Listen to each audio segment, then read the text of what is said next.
Травы и специи в профилактике и лечении рака. Перец душистый. Обладает противоопухолевой активностью. Базилик у мышей в дозировке 150 или 300 мг на килограмм уменьшал опухоли кожи на 12,5% и на 18,75%. И также снижал опухолевую нагрузку. Тмин в исследованиях над животными проявляет тоже противоопухолевую активность от рака толстой кишки до рака кожи. Мышей кормили рационом с 3% тминового масла в течение 23 недель, и количество мышей с папилломами уменьшилось. Также уменьшились и карцином. Кардамон влияет на метаболизм ксенобиотиком, поэтому может сдерживать рак. Корица подавляет рост хеликобактер, которая также является фактором развития рака желудка, рак поджелудочный, но только в большой дозировке, и лучший результат с тимьяном. Гвоздика уменьшает канцерогенез толстой кишки. Чеснок снижает риски заболеть раком молочной железы, толстой кишки, матки, пищевода и легких, и также может применяться в их лечении. Имбирь.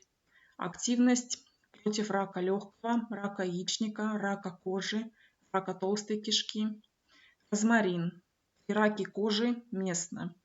При раке молочной железы, раке легкого, рак простаты, лейкоз. Карциномы печени. Шафран также подавляет лимфому. Витамин.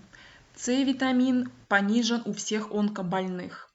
И вообще очень много исследований на эту тему. Есть исследования, где С-витамин снижает эффект химиотерапии, но большинство из них все-таки это пишут, что то сочетание С-витамина больших доз с противораковой терапией подавляет рост опухоли поджелудочной железы, печени, простаты, рака яичников, саркомы. С-витамин также повышает качество жизни онкобольных, уменьшает боль. У пациентов с раком молочной железы и метастатическим раком поджелудочной железы испытывают меньше побочных эффектов от химиотерапии при добавлении С-витамина. И, конечно, С-витамин, он больше все-таки эффективен именно при внутривенном введении. Но есть, например, С-витамин липосомальный, как, например, вот такие варианты. Он усваивается точно так же и держит такую же дозировку в организме, в крови, так же, как и почти внутривенный. Так что, если нет варианта, то лучше брать такой. Ну, в принципе, конечно, если нет варианта, то лучше просто большие дозы обычного С-витамина. В принципе, это тоже помогает. Есть даже и такие исследования. И вообще у С-витамина у него, конечно, много очень механизмов, как он борется с раком, как помогает. Например, тоже один из механизмов – это он сдерживает, укрепляет коллаген и тем самым не дает опухоли разрастаться.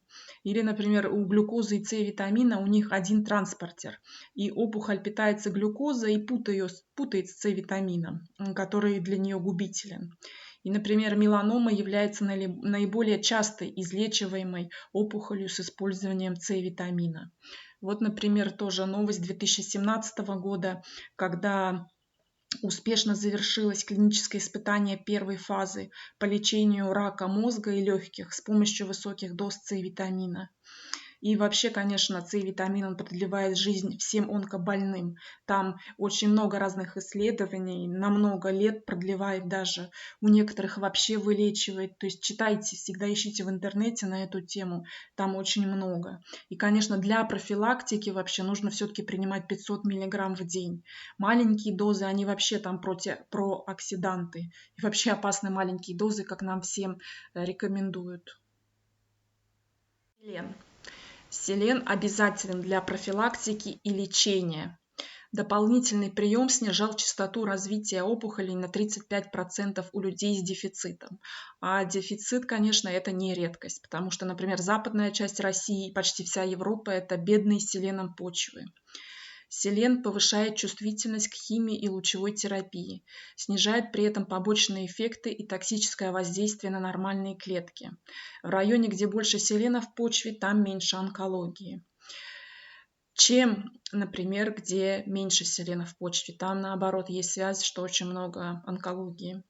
Также выявлена связь с уровнем селена и скоростью смертности от, например, лейкемии, колоректального рака, рака молочной железы, яичников.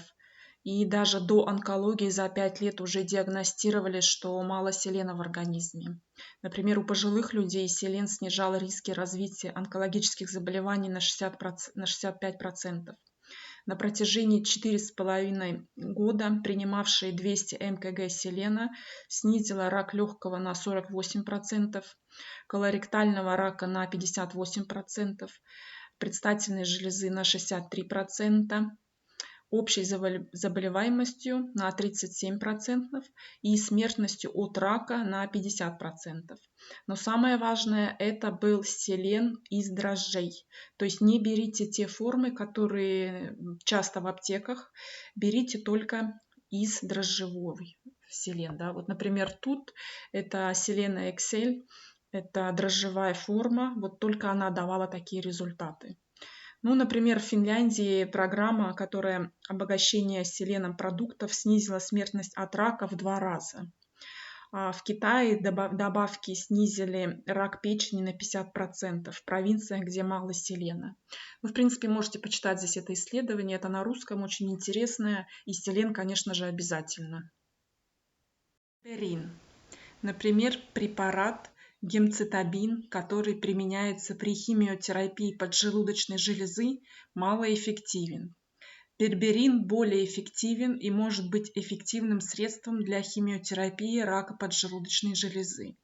Ну и в общем берберин помогал и при раке молочных желез. Цинк. Дефицит цинка затрагивает около 2 миллиардов человек минимум и необходим для иммунитета. Плохой иммунитет не может бороться с онкологией. У пациентов с раком головы дефицит цинка встречается у 65% из них. И у кого не было дефицита, у них были лучшие шансы. Ну и также дефицит цинка связан с количеством госпитализаций. Цинк увеличивает апоптоз в раковых клетках. И мы предполагаем и предлагаем использовать цинк для лечения рака. Медь. Медь может действовать на определенные раковые клетки. Например, медь почти так же эффективна, как и препарат цисплатин, который используется в химиотерапии. И медь эффективнее его в 3 раза при лечении аденом-карциномы толстой кишки. Витамин D связан с раком молочной железы, а при дефиците может как раз таки добавление его контролирует рост клеток и может остановить рост клеток рака молочной железы. Также при дефиците как раз таки опухоли были больше размером и также имели низкую выживаемость такие пациенты. Например, также еще помогает при раке печени, щитовидной железы, пищевода, желудка, простаты, колоректальным раком. Но также с ним надо быть осторожным, нельзя, конечно, превышать, а то, когда он повышен, то там тоже плохие такие последствия.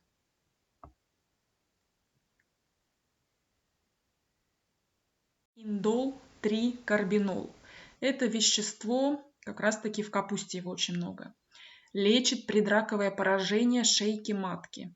Пациенты в дозировке 200 и 400 мг в течение 12 недель давали индол. И в группе 200 у 4 из 8, и в группе 400 у 4 из 9 была полная регрессия.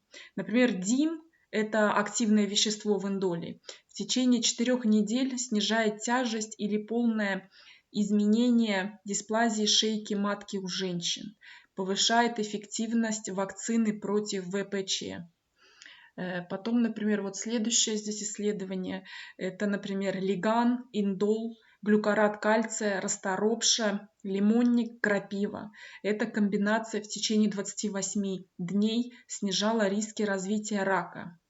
То есть снижала эстроген, который, например, и отвечает за различные гормонозависимые опухоли. Ну вот, например, индол тоже вот на хербе здесь такие есть варианты, да.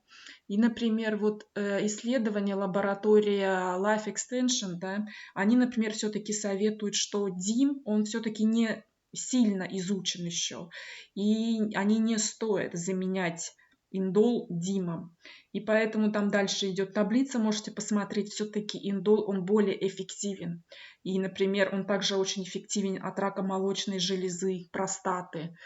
И вообще его хорошо вот комбинировать как раз-таки с этим, который идет глюкорат кальция. Это не просто кальций, необычно он не повышает уровень кальция, а он как раз-таки помогает выводить все эти ненужные гормоны. И берите вот интол и вот это вот вместе принимайте. Вот исследование, что, например, пациенты с раком легкого жили дольше те, кто принимал витамины, микроэлементы, жирные кислоты, то есть антиоксиданты. И они лучше переносили химию и лучевую терапию.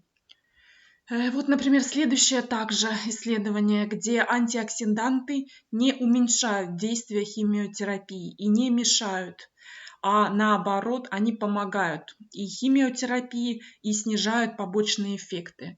Поэтому не слушайте, когда говорят, что эти антиоксиданты нельзя. Коэнзим Q10. У пациентов с высоким риском с раком молочных желез в дозировке 90 мг 6 из 32 показали частичную регрессию опухоли. У одного пациента с дозировкой 390 мг через 1 месяц полностью исчезла опухоль. Также с раком молочной железы в дозировке 300 мг через 3 месяца тоже опухоль полностью исчезла и подтверждена различными исследованиями. Также есть исследования, это уже другие, где, например, Q10 продлевал жизнь онкобольным на 5-15 лет. Поэтому Q10 тоже почитайте про это. Грибы. Различные грибы, которые обладают противоопухолевой активностью. Ну, вообще их очень много, но я сейчас скажу только те, в основном, которые можно на iHerb купить. Это, например, рейши. Помогает и сам, и в комбинации с химиотерапией и лучевой терапией. Этанольный экстракт помогает при раке желудка и обычный экстракт при раке толстой кишки. Кардицепс при раке простаты, толстой кишки, гепатомы, лейкемии. Чага – водный и этанольный экстракт при раке толстой кишки. Но вообще почитайте сами здесь, потому что, может быть, у вас в регионе и растут такие грибы, и вы можете, например, остальные достать. Экстракт зеленого чая. Например, ЕГЦГ вместе с женьшенем подавляли рост раковых клеток толстой кишки. И вообще ЕГЦГ, он был более сильный при онкологии из всех остальных компонентов зеленого чая. Также, например, кетохины зеленого чая 600 мг в день были эффективны для лечения предраковых заболеваний простаты. Ну или, например, также было еще, что те, кто пил 8 кружек чая в день, у них, например, риски рецидива рака молочной железы были меньше, чем тех, кто пил, например, 4 кружки в день. Так что 8 надо. Но это, опять-таки, было только при первой или второй стадии помогало. При третьей стадии уже это не помогало. Ну, также, в принципе, зеленый чай помогает при раке легких, меланоме, лимфоме.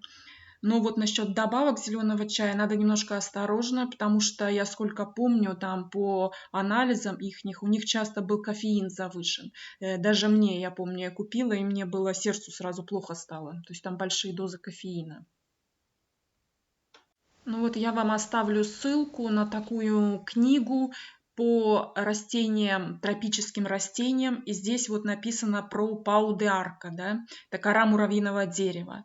Здесь вообще идет обзор исследований, ссылки на исследования, они все внизу. И также это одно из самых сильных растений, тоже, которое при онкологии применяется. То есть, например, в Южной Америке даже лечат онкологию этим растением. Например, при лейкозе, раке печени, почек, молочной железы, простаты и раке шейки матки. И вот я оставлю ссылку на лабораторию Life Extension. Почитайте, что они вообще, они что рекомендуют, и вообще тоже обзор всяких исследований, что найдено тоже при онкологии, при различной. И, конечно, в принципе, такое видео можно продолжать, потому что тут много что еще исследовано и, в принципе, помогает. Это и кварцетин, рутин, куркума, босвелия, каротиноиды различные, resveratrol, мелатонин, омега-3 кислоты, кальций, Е-витамин. И, конечно, все-таки я вам советую, берите, наверное, на iHerb лучше. Или, по крайней мере, эти варианты, то есть эти бренды, которые предоставлены на iHerb. Потому что то, что в основном продается в аптеках и Европы, и России, и других стран, это зачастую очень плохого качества. Я даже, может, я потом видео сделаю на эту тему, но берите лучше только вот с iHerb, потому что это слишком серьезная тема, чтобы так рисковать.